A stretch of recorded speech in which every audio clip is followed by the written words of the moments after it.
মন যদি চায় সাম্বার খেতে, সাউথ ইন্ডিয়া হবে না যেতে। যে কোনো দিন যে কোনো বার হতে পারে এই সাম্বার। এরকম করে বানান, দুর্দান্ত টেস্ট পান। প্রথমে 100 অরহর ডাল নিয়ে নিয়েছি। অরহর ডালকে হরহর জলে ভালো করে ধুয়ে স্নো পাউডার লিস্টিপ সব ধুয়ে পরিষ্কার করে নিলাম। এবার বাসর ঘরে ঠেলে ঢুকিয়ে জল দিয়ে হলুদ দিয়ে বাসর ঘরকে বন্ধ করে দিলাম। এবার চিতায় তুলে 4-5টা সিটি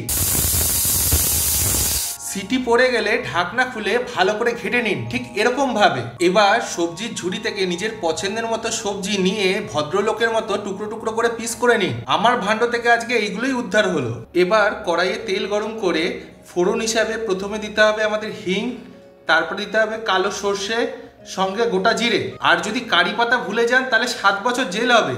ফোড়ন ভাজা হয়ে গেলে প্রথমে দিয়ে দিলাম কিছুটা পরিমাণে সবজি, ভালো করে নাড়াচাড়া করে দিয়ে দিলাম এর মধ্যে স্বাদ মতো নুন ভালো করে মিশে গেলে দিয়ে দিলাম বাকি সব কেটে রাখা সবজি। এবার 10 মিনিট ভেজে পুরো সবজির কাঁচা গন্ধ দূর করে দিতে হবে। সঙ্গে দিয়ে দিন কিছু কেটে রাখা কাঁচা লঙ্কা, কাশ্মীরি লঙ্কার গুঁড়ো দিতে তো একদমই ভুলবেন না।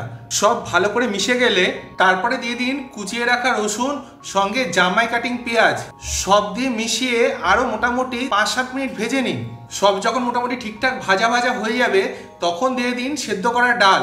ডালের যতটা পরিমাপ তার দ্বিগুণ পরিমাণ জল ঢালতেও কিন্তু ভুলবেন না। এবার 2 চামচ সম্বার পাউডার মিশিয়ে সঙ্গে দিতে হবে তেঁতুল গোলা জল।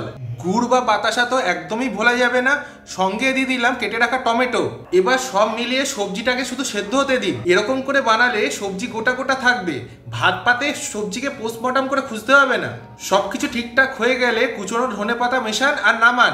ভাত পাতে সবজি মেখে বা চটকে খেতে এর যা সুখ, দুর্দান্ত সম্বার বানানোর জন্য আপনিই হবেন পরিবারের প্রধান মুখ।